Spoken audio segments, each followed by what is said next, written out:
Hello, Gunstock everyone. Happy Saturday. I want to do a little video here, a brief video on my my war club, my Atassa, my war knife, as Atassa is translated out of the Muskoka language into English. We tend to think of the saw blade style club as being the Atassa, but technically this would be as well. Anyways, this is one of several I'm working on. So I cut myself pretty bad at work yesterday. So this morning I took it upon myself to go ahead and, well, took my orbital sander that's having a conniption, and meaning it spins a little bit too fast, it carves a little bit too fast, it's a little bit dangerous, but I am one of those guys who's too lazy to replace his tools, too cheap I should say. I use them until they actually break. So that's my philosophy. Use it till you can't anymore. So yeah, I ground some stuff down, so you see a little bit of, that's actually file markings right there, so I took a file to it. And I did take some sandpaper to it as well. It's not perfect. There's still, like, you see little spots that are almost too, like, sharp, like corners that I want to kind of knock down a little bit. I don't have to do too much to it, really. Like, to be honest, it doesn't look bad. Like, just some lighter sandpaper, just, you know, move it up to a 600 grit and it should be fine. I was using 150 and then I went back to using the 80 grit from the orbital sander pads that were falling apart. And I kind of went over, you know, more aggressively with that. And I said, yeah, I'm going to take my file to it. Over here, it still looks a little bit, you know, not great right there, but it looked worse before. But I was on a bit of a tight schedule. We had a bit of a lunch date. I had to take a shower. I would do more of this thing. Oh, so you see how the lighting is? Boom, boom. Oh, now there's a line. So I'm going to try to make that less obvious. I mean, it's going to happen anyway, because I'm not going to, you know, completely 100% chamfer this off. I mean, I kind of will, but it's, you know, but yeah, anyways.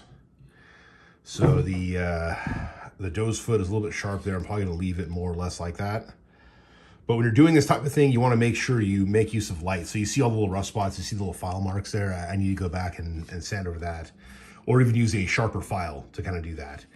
But I need to also, you know, file right here, do things like that. So, but yeah, it feels a lot better. And you can, even after sanding this thing, you can still see the grain. Like, the grain is going this way, but it's almost like a bit of a burl.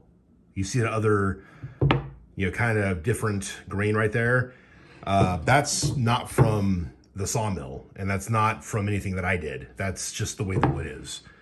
Sometimes you get a nice, like, maple burl. This is not maple. This is birch. A little bit cheaper than maple. I was able to get the right piece with the right grain. That's why I didn't buy maple for these. Normally I'd probably go with maple. You can go with red oak, but red oak chips a little bit too easily in my experience working with knives. But yeah. So I'm debating what to do as far as decoration goes. Like, this is the one I was going to make, like, blue with a red edge, but now that I have kind of chamfered off the edge a little bit, I might actually go ahead and do something else with this. I could still put all the brass tacks on the edge, and I could still paint the edge red. It's just not going to be as, like, as flat. I mean, unless I make this absolutely perfectly chamfered a certain way, then it may not be the best idea to paint this in two colors. I could just paint it, you know, blue, but I can also go more Muskogee and paint it red right there, or right here, whichever the case may be.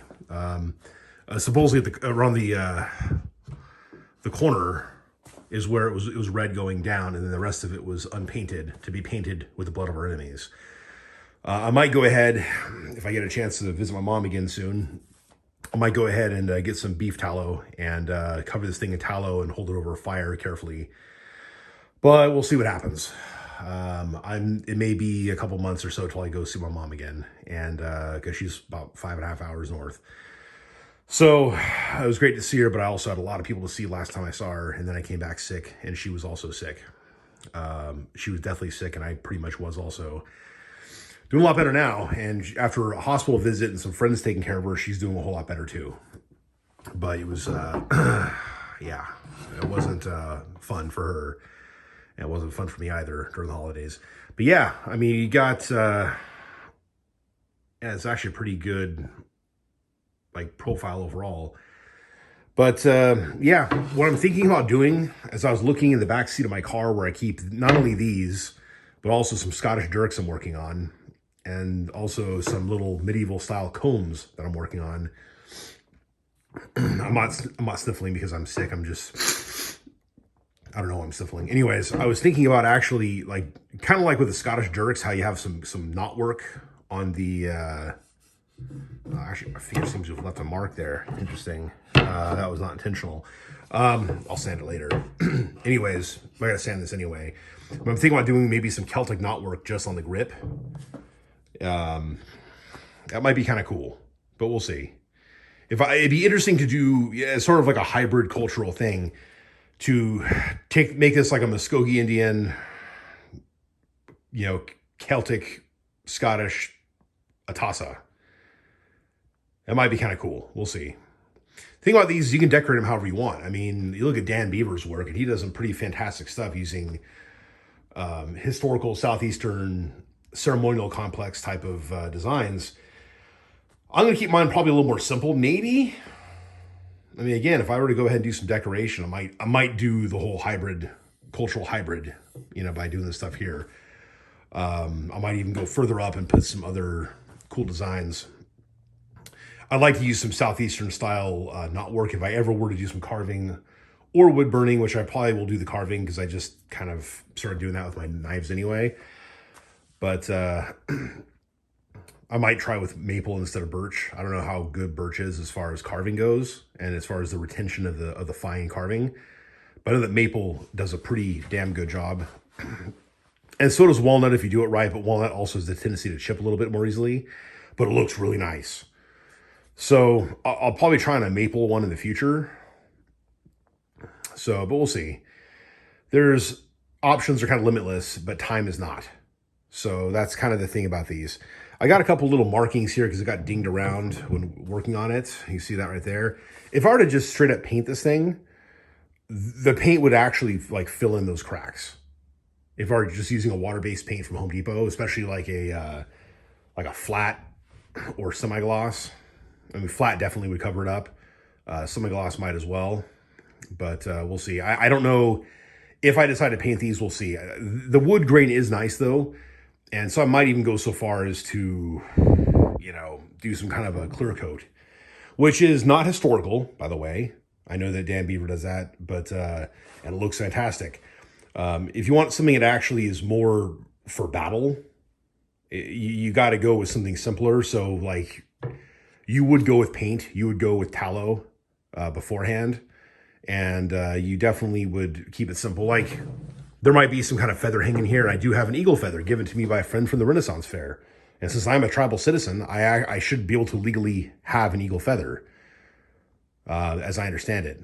And that's also part of the reason that she gave me that feather. So, but I haven't known what to do with it. It's not in the best of shape, but it is a golden eagle feather. And I might go ahead and hang it off this thing. We'll see. And if that's the case, because it is a bit more beat up of a feather, I might go ahead and not decorate this one as heavily as I could, but I am going to put a nice triangular shaped blade sticking out there. It's going to be awesome. But yeah, I got a smaller one of these for my boy. I got one that's slightly bigger. This is actually my secondary one. The other one is actually has more of a curve right there inside than this one does. But they both feel nice. There's definitely a balance difference because this one is made from the leftover material. Because the one that I made is, the other one I made is the one that I intended to make first and foremost. But I was able to get one that's almost the same size, minus like an inch or less. But it does affect the overall feel. I can make them exactly the same, but it's all right. It's fine. You know, you make do with what you have. And yeah, as far as like how these were decorated by the Muskogee people, again, like my only knowledge is that, you know, again, paint up to here and down, the rest of it is unpainted. And that beef tallow would be used to harden this over a fire. Or tallow. I mean, it may not necessarily be beef. It could be, you know, it could be rabbit. It could be, you know, it could be squirrel, who knows? But if you were to take like buffalo tallow, since buffalo, we didn't have tons of buffalo, I think, but we did have access to buffalo to some extent, at least on hunting expeditions, I would imagine. But yeah, take some buffalo tallow and just, or some deer. We definitely had access to deer plentifully. So that would be cool. But I don't have deer tallow. I'll just go with regular beef if I decide to do that. So anyways, let me know what you guys think. I enjoy making these things. I'd like to really make these much more fancy, but I've got a bunch of dirk handles that are yet to be finished. And therefore some dirks that are yet to be finished. And I just haven't had the time. And, I need to buy some more blades for some of those handles. But before I even do that, I got to finish some of the handles. But anyways, yeah, let me know if you guys have any ideas for what you think I should do as far as designs on this. If I were to keep it like 100% native, I might just keep it 100% plain and historical, do the paint there, or paint the whole thing blue with the red on the edge, like the Fox tribe did. I'm not Fox, so it wouldn't be completely historical to me to do that, but it would be similar enough because there was enough cultural exchange between tribes. I mean, really, you look at the clubs like this that existed between like the Northeast tribes and finally the Southeastern tribes, and then you go west. I'm starting to wonder if some of these were made by white men, traded off to Plains Indians, and who then started making their own. I don't know for sure, but imagine if you know what a rifle looks like, and you don't have them, and then you're an enemy tribe looks like they have them, you might be a little more scared. And there's been some discussion about that, and I don't know. But that'd definitely be an interesting thing to look into. But until I know more, it's purely hypothetical. But yeah, in any case, a lot of tribes had clubs like this. And it seems to have begun in the East and it made its way west. Same with some of the styles of ball-end war clubs. It's just, how it is. There's a lot of different types of war clubs. There's actually a war club I've seen that I want to make. I just need to get a piece of tree to do it. Where it's actually a ball-end club on one side and then a spike pops out on the other. But that's for another day. And if I ever get access to the right piece of wood, the right tree branch, the right, not sapling, but, piece coming out of the ground, the root. That's all if I ever have time and access to that. I live in a place that's kind of suburban now. So I used to live out in the country where I could do more things like that. But doesn't mean I won't ever get a chance to do that stuff again, but we'll see. I'll try to find ways to do this. This is a piece of wood I got from Home Depot, by the way. And yeah, you can make do with what you have where you're at. So as long as you have tools and you have desire and you have a little bit of time. So don't be completely discouraged. I'm not. Obviously, I'm finding some time and some ability to keep making these and making stuff and just, doing my art wherever I can, whenever I can, which isn't often. But it's always in my mind. It's always in my heart. And I'm just going to keep pushing forward with that. Anyways, guys, let me know what you think. And I will talk to you all later. But